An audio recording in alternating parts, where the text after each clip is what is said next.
Annalyn Santos eh. Si Dr. Annalyn Santos, bukod sa she's a family-oriented, yung pangarap niya, inaalay niya sa Panginoon. And I think yun yung dapat na gawin natin. How about you, Jillian?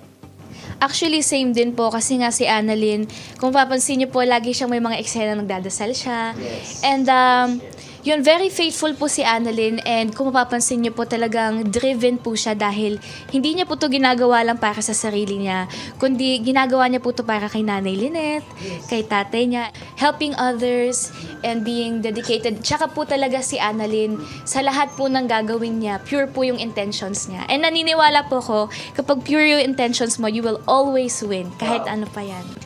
Siyempre, maraming salamat po sa inyo. Wala po yung show namin. Wala po kami kung hindi po dahil sa suporta po ninyo. Kaya maraming salamat po. And I hope na-inspire po namin kayo. And God bless you all po. Maraming